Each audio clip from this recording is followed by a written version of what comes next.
హైదరాబాద్లో సీఎం రేవంత్ రెడ్డి మాట్లాడుతున్నారు. లైవ్లో చూద్దాం. మనకున్న డ్రైనేజ్ వ్యవస్థ కానీ, రోడ్ వ్యవస్థ కానీ, ట్రాఫిక్ సిస్టమ్ కానీ, everything we have made based on the 2 centimeters in 24 hours. కానీ పోస్ట్ కోవిడ్ తర్వాత మొన్న ఖమ్మంలో జరిగిన వర్షాలు, ఖమ్మంలో పనిచేసిన అధికారులు ఇక్కడ ఉండొచ్చు, విత్ ఇన్ 2-3 అవర్స్లో 39 centimeters వర్షం వచ్చింది. హైదరాబాద్లో ఆల్మోస్ట్ 40 centimeters వర్షం వచ్చింది with in 2 hours 3 hours. So మన ఎక్కువ సిస్టమే రెడీగా లేదు. మనం ఎవరం ఈ అర్బన్ ఛాలెంజెస్ను, ఈ క్లైమేట్ చేంజెస్ని, వీటన్నిటిని మనం అర్థం చేసుకోవడానికి ట్రై చేయట్లేదు. ఈ సిస్టంలో ఫస్ట్ బ్లేమ్ అయ్యేది పోలీస్ వ్యవస్థ. మొట్టమొదట ఏ ఆపద వచ్చినా, ఏ సమస్య వచ్చినా, అది డిజాస్టర్ త్రూ వచ్చిందా, న్యాచురల్ కెలామిటీ వచ్చిందా, ఏ సిస్టంలో వచ్చినా కూడా ప్రజలు మొట్టమొదట సహాయం కోసం చూసేది పోలీస్ వ్యవస్థ. ఇన్ని సంవత్సరాలు మీరు కష్టపడి సంపాదించుకున్న ఒక గొప్ప మీ మంచితనమో లేకపోతే ఈ సిస్టమ్ మీరు బిల్డ్ చేయడం వల్ల ఈ దేశ ప్రజలు సమస్య వచ్చినప్పుడు మొట్టమొదట పోలీసుల కోసం ఎదురు చూస్తారు. Not political system, not executive officer. మొట్టమొదట సమస్య వచ్చినప్పుడు బాధితులకు గుర్తొచ్చేది పోలీస్ సిబ్బంది, పోలీస్ శాఖ.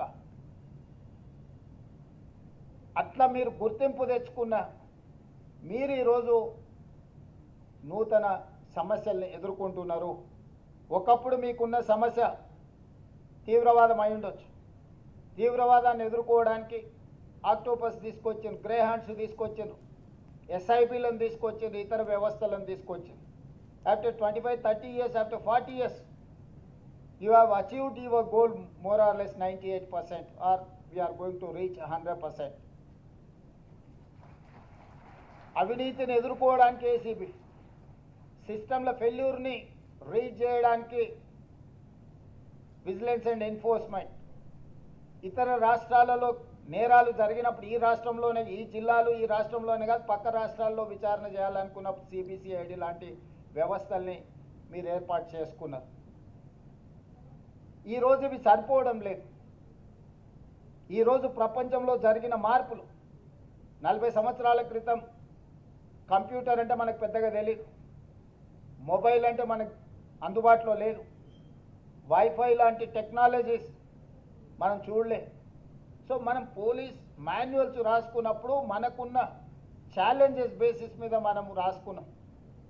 రాజ్యాంగం రాసుకున్నప్పుడు కూడా అత్యంత తీవ్రమైన నేరము మర్డర్ అండ్ రేప్ని ఒక సీరియస్ క్రైమ్ కింద చూసుకొని మనం పనిష్మెంట్స్ అన్ని based on that murder and rape మీద we have focus and more on that murder and rape victims. కానీ ఇందులో మనం ఎక్కువ శిక్ష విధించే విధంగా మన విచారణ విధానాన్ని మొత్తం ఆ విధంగా ముందుకు తీసుకెళ్ళినాం.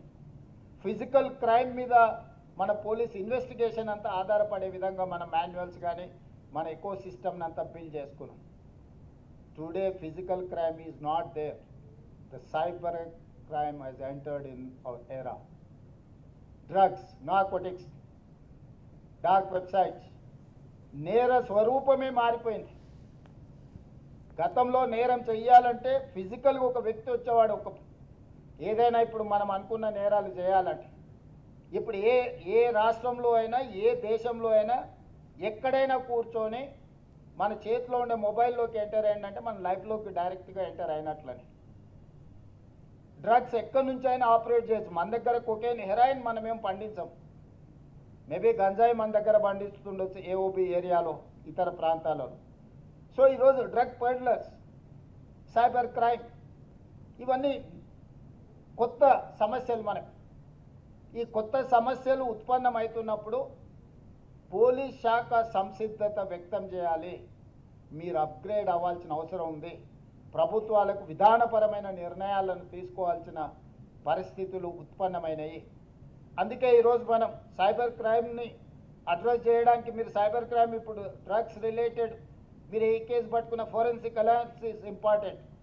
ఈరోజు మీరు ఏ ఈడీ, ఇన్కమ్ ట్యాక్స్ ఏ కేసు తీసుకున్నా కూడా మీకు డిజిటల్ క్రైమ్ పెరిగిపోయింది. డిజిటల్ ఎవిడెన్స్ ఈరోజు మీరు కేసులను నిరూపించడానికి వచ్చినప్పుడు ఎవిడెన్స్ కింద పెట్టాలి. డిజిటల్ ఎవిడెన్స్ 99% సెకండరీ ఎవిడెన్స్ కింద తీసుకుంటున్న కోర్టులు, ప్రైమరీ ఎవిడెన్స్ కింద కన్సిడర్ చేయట్లేదు. చిన్న చిన్న ఇష్యూస్ ఫోరెన్సిక్ ల్యాబ్ పంపిస్తే డేస్ టుగెదర్, మంత్స్ టుగెదర్ ఈరోజు ఆలస్యం అవుతుంది. Not only equipment, you don't have establishment. మన దగ్గర సాంకేతికపరమైన నైపుణ్యం ఉన్న అధికారులు లేకుండా పోయినరు. ఒకప్పుడు మనకు సమస్య వచ్చినప్పుడు గ్రేహాండ్స్లో ట్రైనింగ్ ఇచ్చినాం, ఆక్టోపస్లో ట్రైనింగ్ ఇచ్చినాం, అదర్ ఫీల్డ్స్లో మీరు ఎంపవర్ చేసారు మీ యూనిఫామ్డ్ ఫోర్సెస్. కానీ ఈరోజు అలాంటి నేరాలు తగ్గిపోయినాయి. కొత్త నేరం వచ్చి నేర స్వభావమే మారిపోయింది. సో ఇప్పుడు మీరు ఫ్రెష్ రిక్రూట్మెంట్ కానీ సీనియర్ ఆఫీసర్స్ మిమ్మల్ని మీరు అప్గ్రేడ్ చేసుకోవాల్సిన సిచ్యువేషన్ వచ్చింది. You have to face that challenge, you have to overcome that challenge. మనం అప్గ్రేడ్ కాకుండా పోతే ఈరోజు జరుగుతున్న నేరాలను ఉన్నతాధికారులుగా మీరు వాటిని పరిష్కరించలేరు. మనం అవగాహన చేసుకోవడానికి కూడా కష్టం. అందుకోసమే ఈ రిట్రీట్ ప్రోగ్రామ్ అనేది మనం ఈ ఇష్యూస్ని అన్నిటిని చర్చించుకోవడానికి మొట్టమొదట నా సూచన, మీరు చేసిన ఒక మంచి పని, మీకున్న సమస్యలు ఏందో మీరు గుర్తించారు.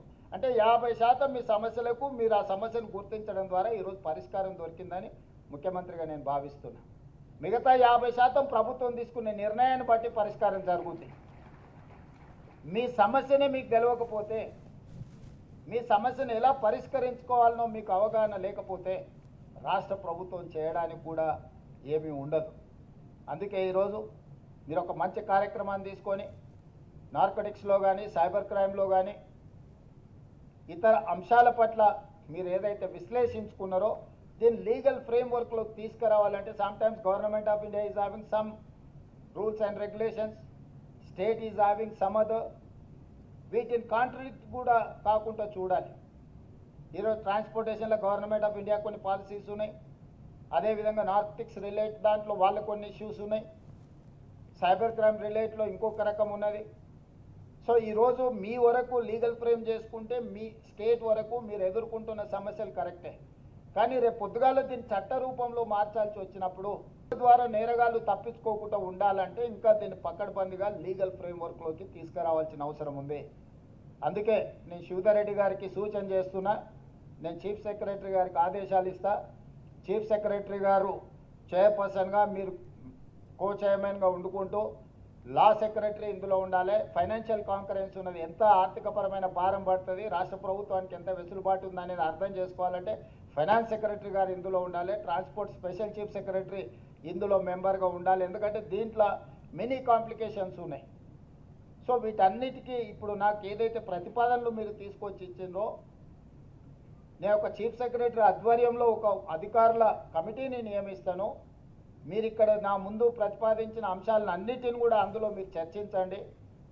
మీకు ఆర్థికపరమైన భారం ఎంత ఉంది, న్యాయపరమైన చిక్కులు ఇందులో ఏమున్నాయి, సాంకేతికపరమైన అంశాలు ఏమున్నాయి, పరిపాలనాపరమైన అంశాలను ఏ విధంగా మీరు అడ్రస్ చేయాలా, అల్టిమేట్గా దీని కార్యరూపంలో దాల్చి ఒక చట్టంగా మార్చుకోవాలంటే తీసుకోవాల్సిన జాగ్రత్తలు ఏమేమి ఉన్నాయో వాటి అన్నిటిని తీసుకొని ఒక లీగల్ ఫ్రేమ్వర్క్లో ఈ ప్రపోజల్స్ గవర్నమెంట్ దగ్గరకు వస్తే గవర్నమెంట్ తప్పకుండా వీటి అన్నిటిని పరిగణలోకి తీసుకుంటుంది.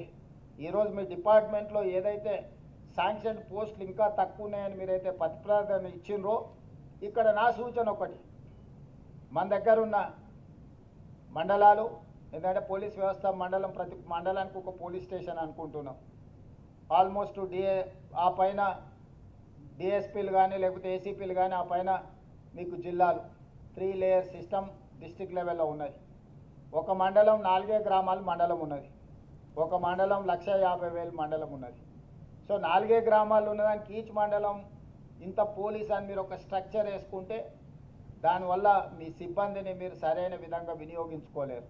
చిన్న మండలాన్ని దృష్టిలో పెట్టుకొని మీరు సిబ్బందిని నిర్ణయిస్తే 1,50,000 జనాభా ఉన్న మండలంలో మీకు ఆ సిబ్బంది సరిపోదు. అందుకోసమని మీరు ఇంటర్నల్గా ఒక కమిటీ వేసుకోండి, రేషనలైజ్ చేయండి. ఎక్కడ ఒక మండల స్థాయిలో మీకు ఎంతమంది అవసరం ఉన్నారు, ఒక ఏసీబీ స్థాయిలో మీకు ఎంతమంది అవసరం, ఆ పరిధిలో ఎన్ని పోలీస్ స్టేషన్లు ఉన్నారు, ఎంత జనాభా ఉంది, మీకు ఎంతమంది అధికారులు కావాలి. ఒక జిల్లా, గతంలో ఒక జిల్లా అంటే ఫర్ ఎగ్జాంపుల్ మహబూబ్నగర్ డిస్ట్రిక్ట్ అంటే 64 మండలాలు. అప్పుడు ఎస్పీలు ఒకరోజు ఒక వైపు బయలుదేరితే మళ్ళీ 2 రోజుల తర్వాత ఎన్ఐకి హెడ్ క్వార్టర్స్కి వచ్చేటోళ్ళు. ఇప్పుడున్న జిల్లా ఫర్ ఎగ్జాంపుల్ వనపర్తి జిల్లా కావచ్చు, లేకపోతే రాజన్న సిరిసిల్ల జిల్లా కావచ్చు, ఉదయం 8 o'clock బయలుదేరితే 11 o'clock అన్ని పోలీస్ స్టేషన్లు చూసుకొని మళ్ళీ ఇంటికి వచ్చేసేయచ్చు. హార్డ్లీ 2.5 అవర్స్లో మీరు జిల్లా మొత్తం అన్ని పోలీస్ స్టేషన్లు ఇన్స్పెక్షన్ చేయొచ్చు. సో ఇట్లాంటి ఛాలెంజెస్ మీ ముందు ఉన్నాయి. హైదరాబాద్ సిటీని తీసుకుంటే ఒక డిస్ట్రిక్ట్ కింద హైదరాబాద్ ఉంటే దాదాపుగా 1 కోటి జనాభా ఉన్నారు. ఒక కమిషనర్ హైదరాబాద్ మొత్తం తిరగాలనుకుంటే చాలా టైం పడుతుంది. సో ఈ ఇర్రేషనల్గా ఉన్న పరిపాలన నిర్ణయాలు ఇది ప్రభుత్వ ఉద్యోగుల మీద అత్యధికంగా ప్రభావం చూపిస్తుంది. పని ఒత్తిడి, అసలు పని లేని వాళ్ళు అసలు పని లేక ఇబ్బంది పడుతున్నారు. పని ఎక్కువైపోయి ఆ పని ఒత్తిడికి లోనయ్యే వాళ్ళు ఇంకొంతమంది ఉన్నారు. అందుకోసమని నేను డీజీపీ గారికి సూచన చేస్తున్నా, మీరు రేషనలైజ్ చేసుకోండి మీ స్టాఫ్ని. ఏ మండలంలో ఎంత జనాభా ఉన్నారు మీరు జనాభా ప్రాతిపదికన మీకు పోలీసింగ్ కోసం కూడా ఒక మాన్యువల్ ఉన్నట్టున్నారు నాకు తెలిసినంత వరకు. ఎంతమందికి ఒక అధికారి ఉండాలి, ఒక కానిస్టేబుల్ ఉండాలి, లేకపోతే ఒక హెడ్ కానిస్టేబుల్ ఉండాలి, ఒక ఎస్ఐ ఉండాలని జనాభా ప్రాతిపదికన ఏదైతే మీ మాన్యువల్స్ ఉన్నాయో మీరు ఒక్కసారి దాన్ని ఎగ్జామిన్ చేయండి. ఒక జిల్లాకి ఎంత స్టాఫ్ కావాలా? ఇప్పుడు ఒక పెద్ద జిల్లా ఉన్నా నాకు 2 IPSలు ఉంటే సరిపోద్ది. ఒక ఎస్పీ ఉండి ఒక నాన్ క్యాడర్ అంటే క్రైమ్ చూడడానికి ఒకరిని వేస్తే మిగతా నాన్ క్యాడర్ వాళ్ళని వేసుకున్నా. కానీ అదే హైదరాబాద్ డిస్టిక్లోకి వస్తే నాకు 50 మందిని పెట్టినా సరిపోదు. ఎందుకంటే ఇక్కడ నాకు సైబర్ క్రైమ్ ఉంటుంది, ఈగల్స్, డ్రగ్స్ ఉన్నాయి, ట్రాఫిక్ ఇష్యూస్ ఉన్నాయి, అదర్ ఆల్ ఇష్యూస్ ఉన్నాయి. నీకు వనపర్తి జిల్లాలో ఒక IPS ఉంటే మోర్ దాన్ ఎనఫ్. అంటే ఆ IPSకు పనే లేకుండా పోద్ది. కానీ అదే హైదరాబాద్ డిస్టిక్కి వచ్చేటప్పటికి మీకు 30-40 మంది IPSలను పెట్టినా కూడా సరిపోనంత పని ఉంది. సో ఇట్లాంటి విషయాలను అన్నిటిని కూడా శాఖాపరంగా మొదట మీరు విశ్లేషించుకోండి. హ్యూమన్ రిసోర్స్ని రేషనలైజ్ చేయడం, హ్యూమన్ రిసోర్స్ని ఒక పద్ధతిలో వాడుకోవడం అనేది కూడా పరిపాలనలో ఒక భాగం. కాబట్టి మీరు ఏదైనా ఇంటర్నల్ ఒక అరేంజ్మెంట్ చేసుకోండి. దీన్ని ఏ రకంగా రేషనలైజ్ చేయాలి, ఏ రకంగా ఈ అధికారులను మనం సద్వినియోగం చేసుకోవాలి, ఏ రకంగా వీళ్ళకు